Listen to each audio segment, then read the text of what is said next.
It's Sophia D with Deanna Morris, the author, the millionaire. I'm gonna be her manager. I'm gonna be her manager. You just gonna have to bear with me, okay? Because we about to make some money.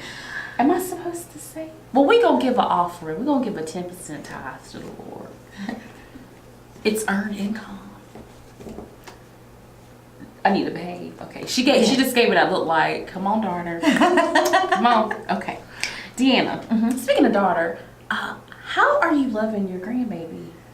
100% of the everyday time. Yeah. Well, she's your girl. Your go-to girl. She is. My husband asked me recently if I had to discipline her while I keep her. I mean, she's only 2. Yeah. And I said, she's perfect in every way. Why would I do that? Oh, I can't see you disciplining your grandbaby. Well, No. It would be in love, of course. I like to use the term redirect rather than discipline, though. Because, we redirect to a different activity. I when like we're that. being challenged with one. You know what I like to call butt whoopings now? Love taps. Love taps. See, because I love you, I have to tap you. And it's just out of love. Well, we haven't gotten there, so. I don't think you will have to. Never. No. I mean, like I said, she's perfect in every way. Yeah. And she's just 2. I know, right? She's going to be a 2-year-old. It's this next year that might be the challenge. Oh, the torture 3s. Terrible. That's 3s. right. Yeah. So, Deanna, I want to talk about your second book. And I feel like you're going to have a 3rd book and a 4th book and a 5th book. And I'm speaking this into existence. All right, okay? What inspired the title, How to Cultivate a Life Devoted to God? Because we should devote our time to Him every day, I think. Yeah. As a pastor's wife, Yes. for all these years now, and even myself, I remember knowing that I should study the Word. I should do these disciplines that would make me a good Jesus girl. Yeah. But I had no idea where to start, and it seemed complicated. And it seemed like, well, do I need to go to Bible college? Do I need to take more classes, go to more Bible study? And over the course of time, I realized it's just that living in faith every day, just simple, one step at a time. But the passage in where Jesus had just been baptized, and Andrew and John are standing there with John the Baptist, and John the Baptist says, "Behold, the Lamb of God." And so they start tentatively following Jesus at a distance, it says. And Jesus turns to them and says, "What do you want?" And I think we're all wanting something from the Lord, but we don't know how to pursue it, don't know how to obtain it. And so I love what they asked Jesus, of all the things that they could ask the Son of God who takes away the sins of the world. Where are you staying? And Jesus, I believe, with all the love, merriment, and excitement in his eyes, said, "Come and see." And those 2 guys had no idea that within 3 years' time they would go on to change the world. And these were simple people living simple lives one day at a time. And I believe that God calls us to do the same thing. It's just come and see. Just take one step, one step after the other. And I believe He calls each one of us to be world changers in our sphere of influence. Was that too much? I'm so sorry. No, that was good. I get excited about this topic. Okay, again, this is me probably analyzing your book, but your cover page is inviting. Just come and see. Yeah.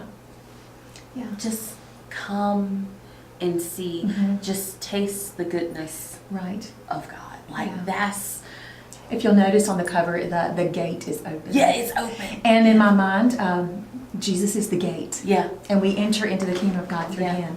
And it's open. And if I don't know if you can fully see it or not, but there is a chain, like a lock. But it is not attached. No, so the lock has been undone, and the gate is open, and His invitation to us is come and see. You don't have to get fixed. You don't have to do all the right things. You don't have to be the perfect Jesus person. You just come and see one step at a time. He leads the way. We do the following. How do you tell someone to stay devoted to God when we have thousands of distractions? I mean, I can give you a true testimony. God told me, I want you to read the book of Nehemiah. and you'll read one chapter every day. Well, I started, Mm-hmm. and then by Thursday, when I got home, I said, oh, I didn't read Nehemiah. Well, I'll just double read Friday. That didn't happen. Yeah. Okay, well, the weekends are jam-packed. Yeah. Okay, so I'm gonna read 3 chapters Monday. Uh-huh. Yeah. That didn't happen. And Tuesday. so now you're a whole book of the Bible Yeah. behind, right? Mhm. Okay. And how would you say how do you stay devoted Mm-hmm. when you have that many distractions going Okay. on? Or maybe do I need to try to remove myself from those distractions? I mean, how do you balance that? I think that's when it's an opportunity for you to take a step back and look at what are all the distractions and what can be simplified, what can be recategorized in my order of priority. But I would also say don't feel overwhelmed or condemned or I'm just such a bad Christian because I didn't read my daily thing. Mm-hmm. You take a deep breath, you get back on track with the Lord, and you get back on what He led you to do. Mm-hmm. But again, sometimes we get distracted because we forget to tell our time what to do. Again, Oh, I like that. Yeah. I'm living the lyric on that one too. But just, I don't know, it's just really important to reevaluate often and to prioritize our schedules and what is the most important thing. I can tell my time what to do. I never thought about that. Yes. And let me tell you something. No is a complete sentence. Period. That's right. And I learned in some reading and studying that sometimes a graceful no is the right answer. Are you willing to do this today? No. Yeah. No. Or I would really love to join you in that event, but the reality is I can't make it. So that's a no. No. But you've affirmed that Yes. I would really love to. Yeah. I just can't. And I mean that in the most loving way. That's right. But be okay and Yeah. don't get bogged down in the, But that also Guilt goes back trip. to the, Mhm. sorry, our engineer, my hubby, he's like smiling real hard, like this is about me. Yeah, Okay. because this is all. but that also kind of goes back to the rest portion in your It first does. book. Mm-hmm. Yeah, it does. Deanna thinks she's slick. We know what she is. I want to be. I'm going to be one day. What do you want your readers to learn about this new book? Oh, okay. I just, it's so it's so Deanna Morris. Like, if y'all really don't know this lady, I mean, when you know her, both books make sense about your life because it's an easy read, and it's a read that you can say, oh my goodness, I've been through this in my life before. Right. Yeah. And what do you want? What do you want me to learn from your book? What I want you to learn is that cultivating a life devoted to God, again, is just one step at a time. I want you to learn that reading the Bible for yourself is not something that you achieve in a short time. It's just that daily pursuit of spending time with God. In this book, I want to give you some simple steps of how to begin that quiet time. How do you cultivate that quiet time? How do you carve out that space of just me and the Lord, and the locked door? Wink, wink. And then, what are some things that make your time with the Lord special? How do you read the Bible? It's because sometimes we approach the Bible reading and we're like, oh, this is so overwhelming, I can't get it, I don't understand it. We're not meant to understand it all at one time. Right. Take one verse, read the scripture, observe what it's saying, how is it applicable to your life, and then pray about it. Just one verse at a time. So that's what I hope to achieve with that book. Now, what if you have a reader like me who reads the Bible and then maybe takes some of the stories to the next level? So, like, if you ask me who's my favorite person in the Bible, okay, I would probably say James, but I call him Uncle James because I feel that James in the book of James? Yes. Okay. The half-brother of yes, Jesus. the half-brother. Yes, Okay. yes. And I just feel that, James is a thug because he just tells you flat out what's going to happen. Right. And, I get... He doesn't spare and he just lays it out. Lays it out. And, Yeah. I just call him Uncle James. That's right. But is that wrong for me to have... Like, I want to take the stories and I want to... I want to make them creative so I can remember. Right. You know, Right. Mhm. like somebody said, well, Jordan, you always say, in the book of James, he talks about, when you act like a fool, you'll always have foolish ways. But do you know? I'm like, yeah, it's in chapter 1, Uh-huh. 2 or 3. Yeah. The book's only 5 chapters. Right. Right. And then I'm like, well, you read it Uh-huh. Mhm. and tell me where it is. That's right. Well, James is so packed full of bullet points. It's hard to remember exactly where he put that because sometimes he repeats a theme. Yeah, you know. yeah, he does. Yeah. In a small book. Right. Or my husband and I were doing outreach one day with the children, and we had a little child named Noah, and he was so sweet. Noah sounds like a sweet boy. And he just wanted to act up one day. Really bad. Okay. Like, he never acts up, but this one day, he had to act up. And I said, Noah, I need you to, move your stuff, put your shoes on. We got to get these games started. And he said no. And I was like, when did he start back talking? Because this has never happened before.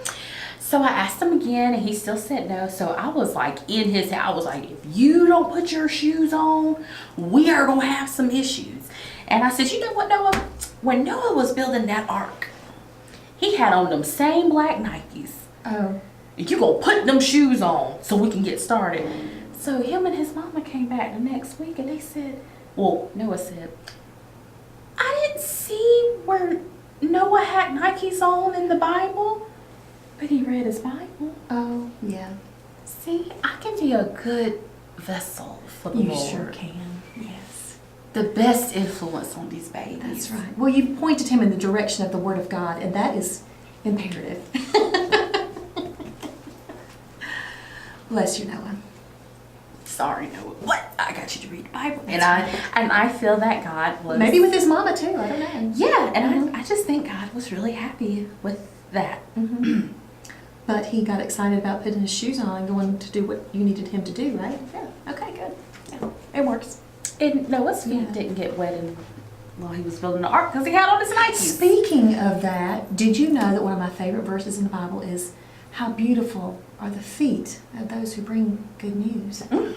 That's why you should always wear cute shoes.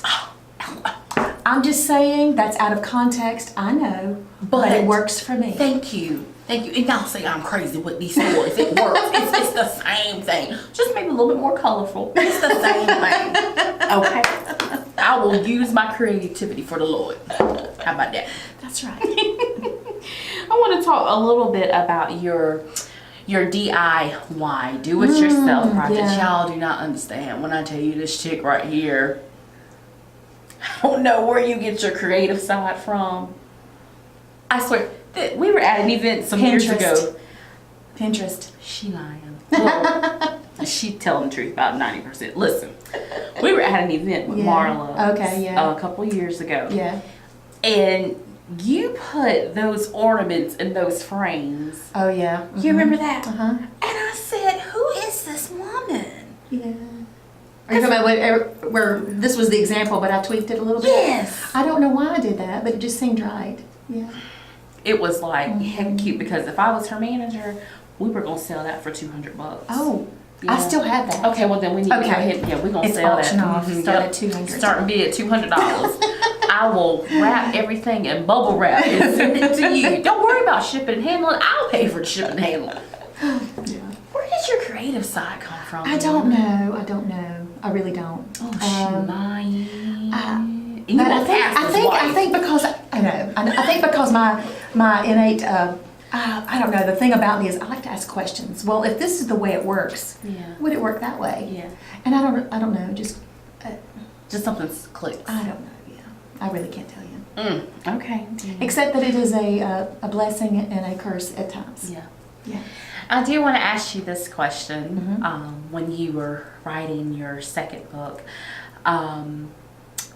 please tell me you were drinking coffee while you were in the process of writing. Like, I just feel that you had this colorful coffee cup with a beautiful scripture or inspirational saying or a motivational saying. And I just kind of feel like you may have brewed like some 8 o'clock coffee or some Starbucks coffee, and maybe you were using like international creamer. Am I somewhere near? You're generally in the right area. Yeah. I know this one. Actually, I have these certain mugs that I like to drink out. Like a coffee cup needs to have a certain feel about it. Yeah. I don't want to do the what do you call it, the carry and goes. Oh yeah. It just doesn't. It's just not the same. And besides, I think coffee should be enjoyed. Yes, You it know. should And be. anyway, so while I write, a lot of times I do have my favorite mug of coffee, and it's usually a bold blend. Excuse me. Yes, absolutely. What kind of creamer? Half and half. Okay, so you like to stick with the I simple. do. Once upon a time, my coffee was more sugar cream and a little flavoring of coffee. Gotcha. But I graduated eventually, and then I realized that you can have good coffee that doesn't need a lot of help. So I Right. typically drink black in the morning, Nice. and if I have an afternoon cup, it's with cream, just because I feel like it cuts the caffeine. I don't know that it does, Yeah. but in my mind it works. So, yeah. Yeah, we're coffee drinkers. That's right. And if you're not a coffee drinker, you need You to should be. get to the altar and get saved. Jesus because- drank coffee. Yes, Jesus drank coffee. Every day. We should put a shirt, Jesus drank coffee. You know what? You better not steal that. I'm trademarking that. Jesus drank coffee. Absolutely. He created it. He must have tasted it at least of once. course. Yeah. Coffee beans, hello. Yeah. Okay. How important is it that you self-published your books? How important is it? I'm sure it was a headache. Yes, because that was a huge learning curve for me. The whole process of any of this has been a huge learning curve. Like I said before, I had no idea where to start or what to do or how to accomplish anything. It's just the place I knew to get started. Yeah. And to be honest with you, to write a book proposal and send it off somewhere was, and it still is, a tremendous, I guess, fear or hesitation. But I'm not really looking to be the famous writer. I'm looking to speak into your life and to help you along your way. Yeah. I want the reader to be my friend. I want it to be as if we're having that cup of coffee over the table, or tea, or whatever your favorite beverage is. That we're just sort of like coffee shop conversation kind of thing. That's who I want my reader to relate to, is me as a friend, not me as the, because that's not me. Yeah. I'm just me. Can I read your book and drink a glass of wine? If that's your preference, yeah. Oh, we'll just do the sparkling Welch's grape juice. Jesus said as long as you don't get drunk. Yeah. Just one glass. Right. Okay, we'll just stick with the Welch's sparkling grape juice. Okay. Do you recommend our youth to start writing more? And maybe that will inspire them to be authors? Possibly. Yes. Actually, I do remember it being in high school, when you had to do your daily journal Oh, or writing yes, prompts yes, and I things like remember that. Hated it. I I mean, whenever the deadline was to turn in your book, your notebook or whatever, I would probably spend an hour the night before catching up from all the things I had not done. Sure, Sure. sure. I hated it. I said, Yeah, I'm never yeah. going to write anything. Yeah, I know. The Lord knows. He does. But at some point in time, I decided to journal, and that's where I would hash out anything that was on my mind that I didn't feel like I could just gush out to anybody else. That was me and the Lord. You could tell if I was super emotional because my handwriting is atrocious. And handwriting to me, just gets it out and organizes, and then I'm like, okay, I can move forward from this now. So that's where my thought processes come from, and so journaling absolutely is a fantastic help for young people, Yeah. really adults of all ages. Again, just to, whether you're going to publish or write anything, but just to really help yourself Yeah. get what's in here out Yeah. and to the Lord sometimes, so. Before it starts doing something internally. That's right, that's I right. love it. Yeah. Deanna, thank you so much for your Absolutely. time. Hey, you can buy her books on Amazon. We'll have all the information. You can get it off of Amazon. And we're going to announce 2 winners on That's right. social media, so keep your eyes glued to social media. We will announce those winners. And I'm also going to request that Deanna Morris actually signs those books You got for it. you. So this is going to be a great project for me. And listen, support Deanna. She is a very, very nice lady. And we're going to see her more often. She doesn't know that. Mike and I are definitely going to be your managers. We're going to start getting you book places. We're going to be touring. And Deanna's like, Jordan, crazy. I'm just saying, like, I got you. Yeah. I got you. You need to have your cash apps ready. You need to have cash ready. I got a card reader. We don't take checks because they might bounce, okay? We can take credit cards, but you're going to have to pay the interest on it. So we got you. I appreciate you, Georgia. Did I take it too far? Maybe not. Deanna Seriously, Morris. thank you so much for having me. I appreciate you, Deanna Tom. Morris, I love you. Thank you. I love you. you are too. my friend. You are my friend. And I love you, and I wish you so much success. Blessings to you as well. Thank you. And we're celebrating Women's Month. It's March. Yay. Women History Month. Yes, I totally messed that up, but that's okay. That's just who I am. Can we keep that in there?